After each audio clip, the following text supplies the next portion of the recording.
Halo Sobat Belajar, selamat memulai pembelajaran di kelas 6. Pada kali ini, kita akan memulai beberapa mata pelajaran PPKN, Bahasa Indonesia, Matematika, IPA, IPS, PJOK, dan SBDP yang terangkum dalam tema Selamatkan Makhluk Hidup. Subtema Tumbuhan Sahabatku.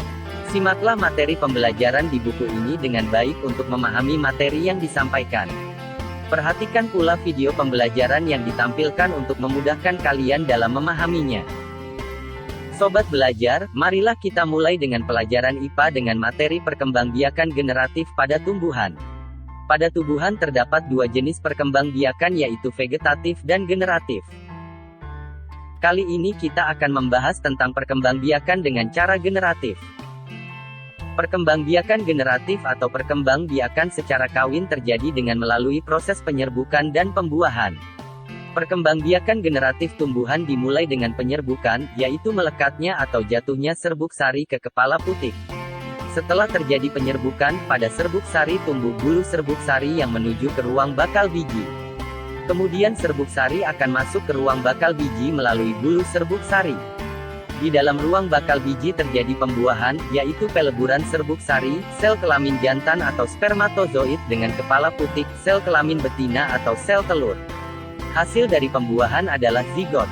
Zigot berkembang menjadi lembaga, lembaga berkembang menjadi bakal biji berkembang menjadi biji dan bakal buah, kemudian bakal buah berkembang menjadi daging buah. Lembaga yang berada di dalam biji merupakan calon tumbuhan baru. Tumbuhan yang berkembang biak secara generatif, antara lain padi, mangga, durian, dan jambu.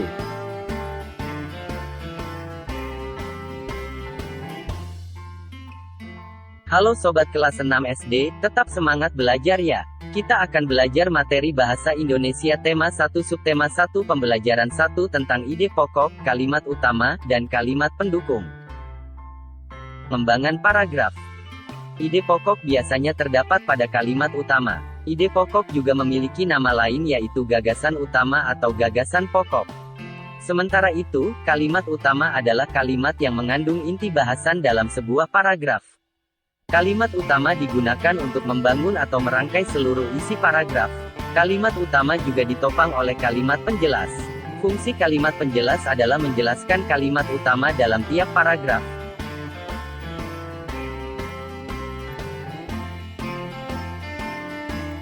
Sobat belajar setia, kali ini kita akan memulai pelajaran IPS, materi yang kita bahas tentang negara-negara ASEAN. ASEAN adalah sebuah organisasi internasional yang beranggotakan negara-negara di kawasan Asia Tenggara. Negara-negara ini bersatu karena adanya persamaan letak geografis dan kemiripan budaya. Kepentingan yang sama dalam memajukan pertumbuhan ekonomi, sosial budaya, serta menjaga keamanan kawasan menjadi dasar pertimbangan para tokoh-tokoh dunia pendiri ASEAN. Pada tanggal 8 Agustus tahun 1967 ASEAN berdiri atas dasar Deklarasi Bangkok. Pelopor pendiri ASEAN adalah 5 negara, yaitu Indonesia, Malaysia, Thailand, Singapura, dan Filipina. Tokoh pendiri ASEAN yaitu Adam Malik dari Indonesia, Tun Abdul Razak dari Malaysia, Tanat Koman dari Thailand, S. Rajaratnam dari Singapura, dan Narciso Ramos dari Filipina. Untuk mata pelajaran PPKN, kita akan belajar tentang Pancasila sebagai dasar negara Indonesia. Pancasila adalah dasar negara kita. Karena itulah kita menjadikan Pancasila sebagai pandangan hidup, artinya kita menjadikan Pancasila sebagai pedoman di setiap hal yang kita lakukan. Arti dan makna yang terkandung dalam sila-sila Pancasila adalah sebagai berikut. 1. Sila Ketuhanan yang Maha Esa. Sila pertama ini mengartikan bahwa kita sebagai warga negara Indonesia mempercayai dan bertakwa pada Tuhan. Contoh sikap yang mencerminkan sila pertama, yaitu percaya dan takwa kepada Tuhan Yang Maha Esa, menjalankan perintah agama sesuai ajaran yang dianut, dan lain-lain. 2. Sila kemanusiaan yang adil dan beradab. Sila kedua ini dapat diartikan kita sebagai warga negara diminta untuk memahami bahwa setiap manusia memiliki derajat yang sama, sehingga kita harus saling menyayangi satu sama lain. Contoh sikap yang mencerminkan sila kedua, yaitu membela kebenaran dan keadilan, tidak membeda-bedakan manusia, dan lain-lain.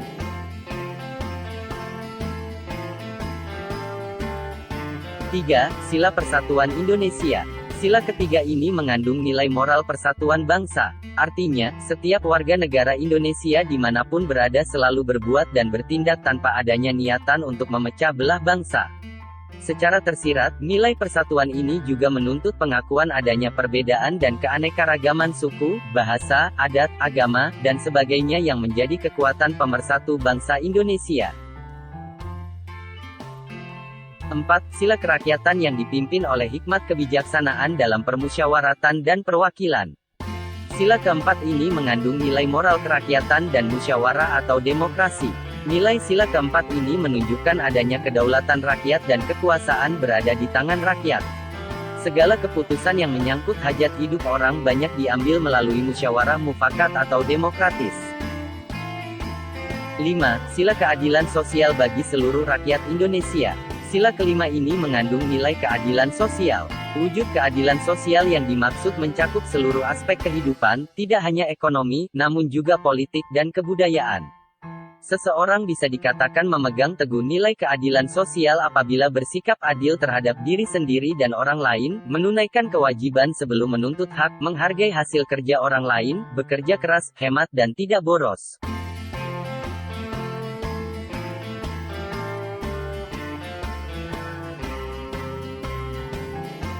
Untuk materi seni budaya dan prakarya, kita akan membahas seni patung. Seni patung merupakan bentuk seni tiga dimensi buatan manusia yang menampilkan nilai estetika, keindahan.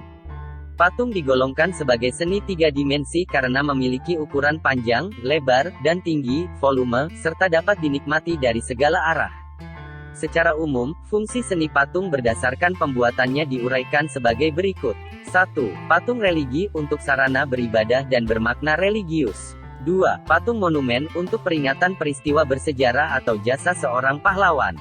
3. Patung arsitektur, yaitu patung yang ikut aktif berfungsi dalam konstruksi bangunan. 4. Patung dekorasi, untuk menghias bangunan atau lingkungan taman.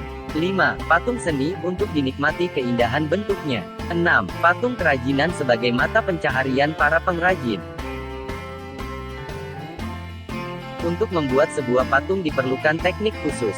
Teknik pembuatan patung ada 5, yaitu 1. Membentuk, 2. Merakit, 3. Memahat, 4. Membutsir, dan 5. Mencetak. Untuk menambah pemahaman kalian, silahkan kerjakan soal berikut ini.